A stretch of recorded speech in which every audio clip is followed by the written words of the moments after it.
Welcome to the podcast. I got two great people on either side of me if you're watching on video. I have Craig Randall, who's the author of Trust-Based Observations, and I have Alex Wenzel, who is the principal for the Denver Center for International Studies, the Fairmont campus. Welcome, Alex and Craig. Thank you for being here on Disrupt Education. Thanks, Peter. Well, happy. Thanks, Peter. All right, so where do we start? Ladies first. Principals always go first, right, Craig? Let's jump in. Alex, can you tell us a little bit more about yourself, in and outside of education? Yeah, that's a long story. Let's see. I'll start with the education side. I've had, 17 years in public education and in international schools. I can't start any story about my education career without talking about the gentleman I student taught with. That was my first sort of exposure to experiential education, like what it means to get kids out of the classroom, what it means to get them into the community. And so that just revolutionized the way I thought about education and the way I taught. So that kind of, the first half of my career is all making change makers for the world. And then I moved out of the classroom into like a coaching role, global studies, service learning, project-based learning coach. And then I had my own kids. And I moved back from international schools and I landed here in Denver and I had to go about choosing a school for my own kids. And then I sort of just felt that weight even more. And yes, I'm still passionate about change makers in the world and that type of thing, but there is something deeper there about a humanity shift I feel like we need to have in education. It's like, who are we and why? And so when I started looking for schools, I was like, oh, well, I want one that is human-centered. I want one that matches my values, that helps my kids see themselves as interconnected. So I actually chose this school for my kiddos, and then the principal job was open and I'm the principal. So this all happened serendipitously, if you will. And so that focus definitely led to the work I do with Craig, trust-based observations. And then outside of that, I have a pandemic puppy. I'm raising 3 kids and trying to learn how to play guitar terribly. Live near the mountains, so the mountains afford too. His name was John Denver, I guess, right? I had to throw that cheesy joke in there. So there you go. So let's and thank you for that. That's awesome. I'm gonna unpack that a little bit around kids and our own children. As a father myself, Craig, we've talked before, but I think there's such a great movement here, especially when we're talking like Alex is talking about the humanistic side for our own students. Let's walk through a little bit about your past and how did you get to the trust-based observations? Yeah, I mean, really, it started with my principal certification program and the man who taught my supervision class, who was definitively my mentor, and he's a dear friend now, Warren Aller. And he just started saying, you have to be in classes every day, observing teachers every day, giving them having reflective conversations, asking them about what they're doing to help teachers learn and supporting them and helping them grow. And it was a light bulb because I felt like whatever we were doing before was wrong. And we would practice observations in his class. And we always started the reflective conversation by asking the 2 questions that drive it today. What were you doing to help students learn?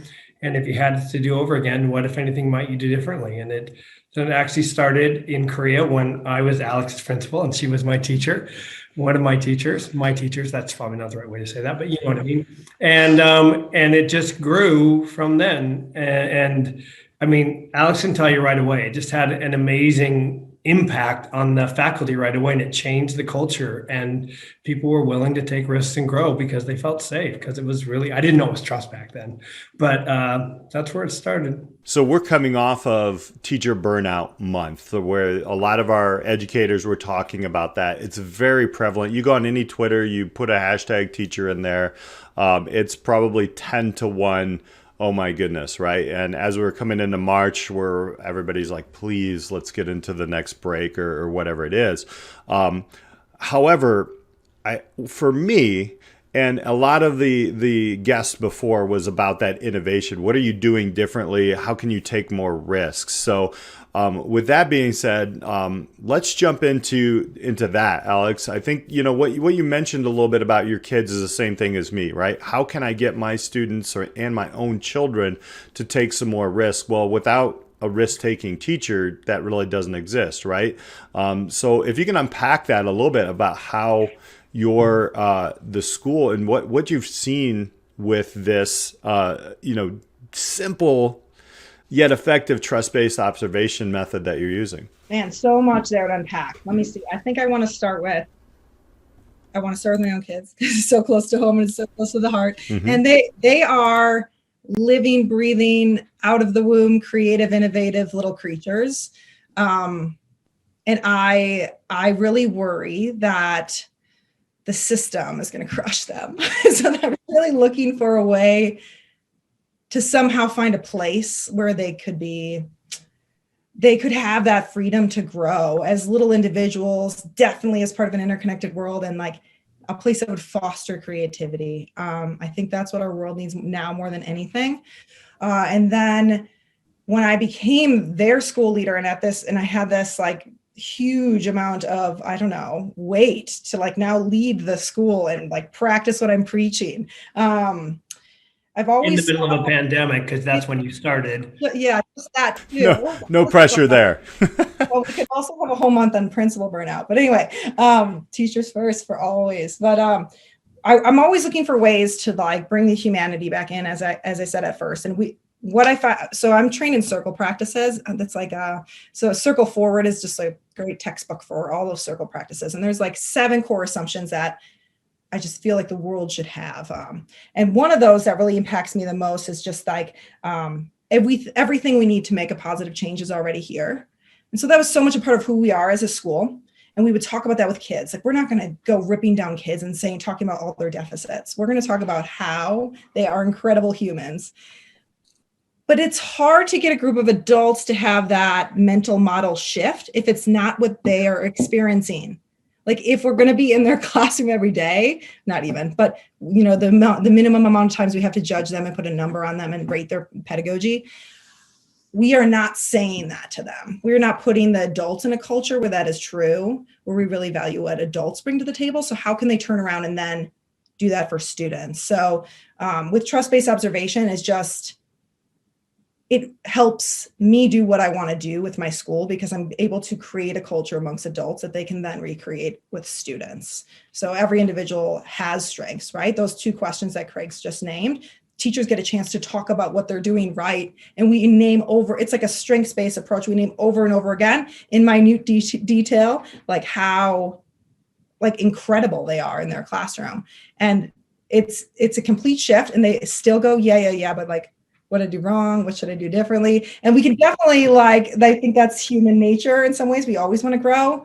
But it is in that process where the most growth happens, I'm finding. It's interesting because we're trained that way.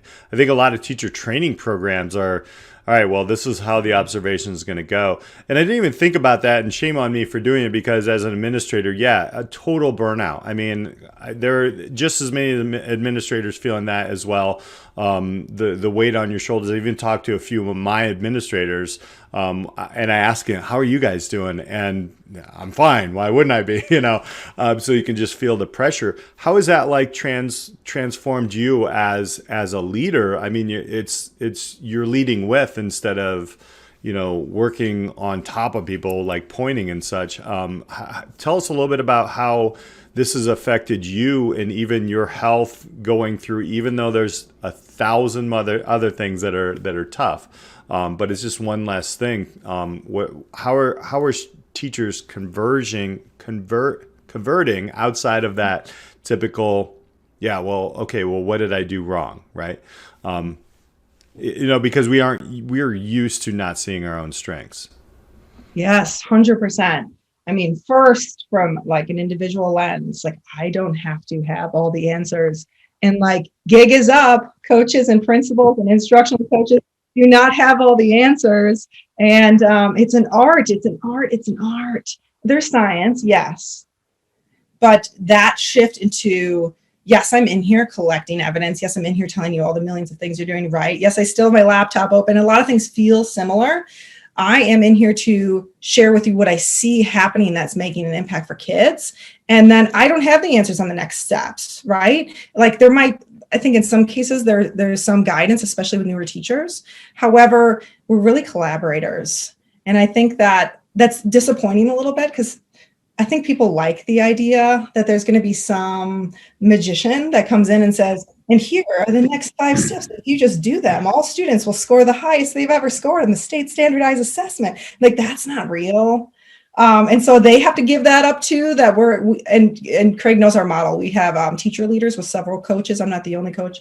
That a coach comes into your classroom and they don't have the answers. And that is really liberating for me, to really put it in collaborative hands and put that, that power back into the community versus a top-down type affair. One of the other things about, and it doesn't mean we don't have some answers here and there, but I think one of the other things about the collaborative part of it is, because we're in classes so much more frequently, all of a sudden, though, we start to know, wow, who's really good at that? Who's really good at formative assessment? Who's really good at questioning techniques? And so then when there's an area that someone could potentially improve in, I might not be the expert because I'm in classes so much. I know who the expert in my own building is. Everybody has like a PLC or something like that, professional learning community, depending on how your acronym works out in education. One of the things that I've always thought about, and you can expand on this, Alex, with the experiences of those groups of planning and working together, like Craig just mentioned. With my department that I know, we're only 3, we're a small business department, but we know each other's strengths. It's just, I'm not sure our administration knows that. And then the support falls through.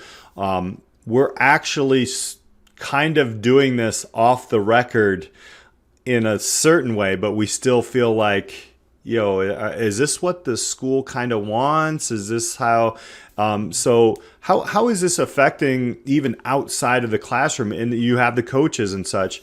What are different ways that you're seeing your teachers interact, not just with you, but like with each other, understanding their strengths? Both of you kind of speaking to the power of what happens beyond the coach relationship, what happens to the entire culture around the building. And so I'm in a very, I think most of public education, at least in my experience, kind of coming back to the States, it kind of got smashed down with the systems and structures. And so everything has a system and structure. And I'm not saying that doesn't create efficiency, and it doesn't do quite a bit for our time together as a team. Is definitely a lot to take from that. But the biggest shift I'm starting to see is the shared leadership effect. So we as a coaching team, we call ourselves the instructional leadership team. We used to okay, you have 3rd grade, and tomorrow for 3rd grade, we're planning for literacy, and we think we need them to be doing this. So we're going to plan the agenda based on that, and we're going to sort of guide it towards what we think we want. And it's kind of back to that idea that we're not assuming we have all the answers. We put that back on teachers, right? We're saying hey, what do you need out of this time together so you can just do the things you told me you want to do in your classroom? And so it's more work, I'll be honest, but we really reshaped the way we run our collaborative time in a way that is what teachers need then. And so sometimes already that's been, okay, sounds like you need to go watch this teacher down the hallway, and then we can chat. And so we've done that a few times. This teacher is doing the thing you say you need. And so let's talk about that and have that teacher in, and they can share their planning process, their thinking process. And that, even more than just the coach teacher relationship, is probably having the most fundamental shifts. And to go back to trust, it is about trust. So I don't think my administrator's coming to get me anymore. I feel like they'll say things like, there was one really good one. It was a preschool teacher, and she's like, I didn't feel like I had to fake it anymore. I actually can just show you what my classroom really looks like, and we can talk about it. And I'm like, isn't that what it's supposed to be? But the old dog and pony show is what we call it, right? We're like, okay, well, we're going to give each one of our students $1 today, and everybody will look like you're off your. But you're right. I think, and that's the other thing that I wanted to kind of, and Craig, if you see this as well, how are the students kind of? They're the end product here. We're trying to move students forward, whatever the curriculum, whatever we want them to, be the fulfilled human beings. This has got to be, once there's trust, it's not an us versus them, meaning it's us teachers versus administration. Then it becomes, it's not us versus the students. Expand on that. What kind of things have you seen? And Craig, you've been around the world in this, and Alex as well. What kind of things have you seen where are students becoming part of this process? Is it something that you've seen? Well, first I'll just say is that when you truly trust, you feel safe. And Brene Brown's work on vulnerability, and I know Alex and I talk about this a fair amount, is that when that safety is there, that sense of safety is there, the vulnerability comes down to a level where I feel safe taking a risk. And we always tell teachers that if I come into your room, the goal is to build a trusting enough relationship so that if I come into your room, you're trying something new and it is a disaster, which rarely happens, but that's the example we use. that when I leave, excuse me, your class, you leave not worried at all because this is going to happen the next day. I'm going to come in and go, I love it that you were taking risks, high five. And then when that's the reality that we've created, and that is what trust-based observations creates, everyone will take risks. And as long as everyone is persisting in taking risks, growth will happen necessarily. I'll just tell you that, like in terms of examples, like really we were just able to start getting into schools with schools being not normal, but back in person this fall. But people are emailing and just saying like the growth and the quality of teaching and the student learning is already like remarkable. And I just saw like somebody commented on a Facebook post and just said, and she started it on her own, I guess. I want to reach out and talk to her and just said, like, my teachers are like just embracing higher level ways to help our students learn. Like I didn't even solicit it. She just threw it out there. And that's what we're seeing already. And then the buzz in your building when it happens, it really, and Alex can speak to this, as soon as the first teacher or two experiences a trust-based observations, because teachers are gossips, not that we all aren't, and it just spreads. And then this buzz just kind of takes over. And I think like at the stage, how I see shift happening at our school is definitely adult first. I feel like if you don't have that, you're not going to be able to shift. Like you're not going to be able to do a project-based learning across the school. You're not going to have, it's like the shift in the mindset has to happen with the culture at the adult level, but it's already impacting all sorts of things. So because we agree on these core assumptions, because we're shifting the way we approach the human beings in our building, we're asking questions like, well, what about families? And like, what about parent-teacher conferences? I feel like we could do this differently. I feel like we could do it better. I feel like students could be sharing this, this, and this. And so all these shifts are starting to happen because it's a cultural shift, and so it starts impacting the other systems within the culture for sure. And to the buzz effect, I mean, I shared one. The coaches are having a buzz effect too. It's like we don't avoid having to go into classroom. It's like there's the pressures off of us too. I don't need to like come up with a number and tell you you're ineffective or effective. I can really share in your pedagogy and really become a part of your classroom in a way we never could before. And they're excited to go in there. And the teachers are just, I've never been told, this was a really one that got to me. I've never been told so specifically, like, yes, I've had the sandwich technique and you are really good at building classroom culture. And then you should work on your collaborative structures, but then you're also really good at X, Y, and Z. And so they said like this, they're getting really such specific examples of things going right in their classroom that it's driving their learning. So we're talking about like, we're naming the type of structure they used, why it was effective, why it created like, positive interdependence and how that played out for student learning. And now they're like, oh, what's positive interdependence? Then we talk more about that. And so we have like a whole uplift of instructional understanding as a result. But yeah, I think it's mattering for student learning already, but I can see how over the next couple years, how it's going to really shift the student experience as well. And I'm just excited. There were a few things I'm going to pull out of there. As an educator, and I myself know that I need this, I need respect. Like, and it's not like, hands down, the kids got to respect me, blah, blah, blah. It's more like, I just want to be noted. I want to know what I'm doing right. I know what I do wrong, like everybody, and the students do as well. So I think that's something that we've learned is, in this profession, you want to know what you do good. Everybody knows, like you can point out the bads, like just go on to Facebook or wherever and find those things. But like, what are you doing well? And people want to come to work understanding what they do well. And then that respect kind of comes out of that, which is amazing. I mean, I go back to, the Sir Ken Robinson TED Talk, and that is where are we crushing creativity here? So this month is about administratively things that you can do different. And that's why I have you both here, because and this is on our previous podcast, Craig, but I felt attacked on one of my observations years ago. And that's kind of how we connected, because I was trying something new and it was a no-no. Yeah, it was just like, you have got to do it this way, and why are the kids not learning? And I really felt attacked in it.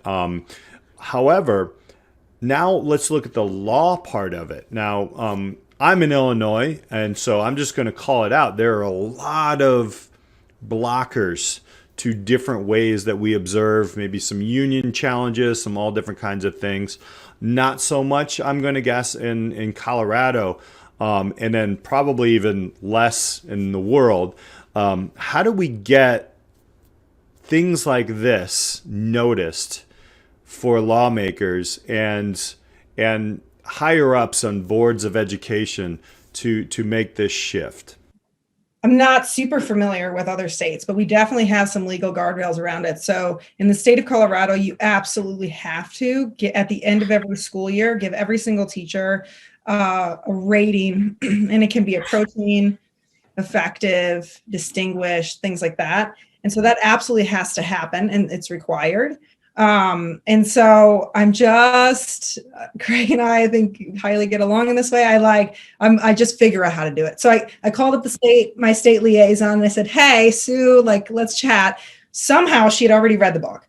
So I think a little bit of trust that we have more people, even at the state level that might have an opening in their mind. And I really think COVID's shifted a lot of the way we look at things. So I think there's an opening here.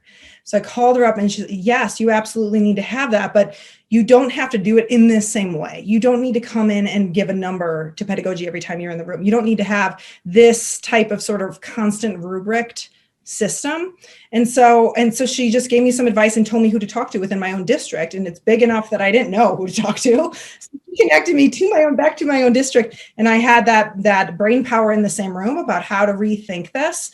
And so we will end up doing that. And it'll be very teacher driven. If you think about student-led conferences, it's gonna be like teacher conferences. We're gonna get a body of evidence, and it doesn't matter for pay anymore. So why are we getting so, I think many of us that have been in those leadership positions before, you've been in a room where you've talked about teachers as if they need to somehow realize that they're ineffective in these ways. Why? What for? Why? If this is about growth, if this is about starting where people are at, and we could talk about students in the same lens too. Why do they need to know they're red? Why do they need to know they're ineffective? If this is about growth. So anyway, we found kind of a workaround to trial this, and we will be heading down that. So it's really, really a lot of teacher driven, although we're in their classrooms a lot, giving them all working with them on next steps and giving them all sorts of positive feedback. But yeah, I think there's ways. Mm-hmm. Believe. I want to add to that, though, that I think that, I got to give the Colorado politicians some credit, because in that language because I read the Colorado law, there's language about innovative and pilot projects. And so that really freed us up. And then the person that's in charge of the teacher evaluation in the district, Karen, that we work with, Karen, has been so supportive of it. And when she read the book, and frankly, I think aligned with that has been the data from the Gates Foundation saying it's not working. And then that meta study that came out in November saying 9 years meta study, this isn't improving teaching and learning. So people are bold enough now to go, then let's try something different. And now the district's even saying, let's get all these innovation schools here. And we're telling you as a district, we're supporting it. We have this meeting this Wednesday, and we'll see what happens. But in my district or in my state, Washington, you're by law required to do Danielson, Marzano, or self-ID. The University of Washington one. But what I'm doing is I've reached out to my local senator, and in the next week, I'm reaching out to my local congressman, state level, to see if we can at least create some language in there that allows for the same types of things. And I think over time, and as hopefully word spreads and we were able to get some data that show that we're not that I value math and reading scores as the be all end all, because I think there's a lot of things that are more important than that, though there is importance in those. I think that'll help to draw more attention to it. I mean, do you think, and I think I know the answer, this is a total setup question, but we have a teacher shortage happening. We have a generational gap in educators. There are 4 generations usually in a school. How does this bring that together? There's just no question whatsoever. When people feel safe and supported, every single week we do a training, I have at least one teacher come to tears of joy at hearing their strengths mentioned. It's maybe partially because of TBO, but really what I think it is because of how horrific these other ones are in tearing down people that are putting their heart and soul into kids every day. I guarantee you people are leaving teaching because of the teacher observation evaluation system. If this was the way of the land, I guarantee in 5 to 10 years, there would be a teaching surplus. There absolutely would. And I just want to add one other thing. We did a public charter school in Buffalo, and the head of their union, because they're still part of the New York State Union, he wanted to participate in whole training. And I was like, yes, absolutely. And then he wasn't there that week. And I said, what's going on? And he said, oh, he read the book and he's like, yep, we're all in. And I guarantee you unions all over will be doing the same thing. Right. If they see it. Good union support. We have a MOU, which I'm learning all these fancy terms. I forgot what MOU stands for, but I'm like learning the process to be able to operate within that framework as well. I just think it's just such a powerful model for how we could shift, and that we haven't named specifically, but embedded in everything I think we're talking about is equity. When we're talking about equity for adults and equity for kiddos, there is inherent bias in everything we do. And the majority of administrators are a type of person across the United States. And so we're really going to shift the type of people we want to keep, retain, and encourage in innovation and creativity for our kids and our next generation. Like, we have to rethink the way we're doing it. I want to take a moment and thank you both for being here on the Disrupt Education podcast. The book is Trust-Based Observations. That's Craig Randall. And also we have Alex. I forgot totally that you both work together worldwide. But I think it's awesome that as a principal, Alex, and the things that you're bringing into school, we have a lot to learn. I hope someday this becomes an easier transition into where I teach. I can definitely see the power of it. Want to give a quick chance for both of you to throw some connection information out there. How can people connect and maybe ask some questions about leadership and observations? We'll start with you, Alex. Yeah, at Wenzel Alex. I am not as active as I have been. The past 2 years have been rough, but I'd love to build my community online again. So please reach out. That'd be great. And Craig, you've got this book out there. Where can people find it and where can people connect with you? People can get the book on Amazon and trustbase.com is the website. My email is craig@trustbase.com, and you can find me on social media, usually at trustbasecraig or Craig Randall as well. All right. Thank you both so much for hanging out today. I will tell you that I would call myself a victim of a terrible observation system. Not always, but I have read this book. I have presented it to many other teachers as well. And I got to tell you, it is something that can potentially change the way that we teach, not only in the United States, but across the world. Thank you again. And thank you all for listening to the Disrupt Education podcast. Hit that subscribe button. We'll talk to you soon.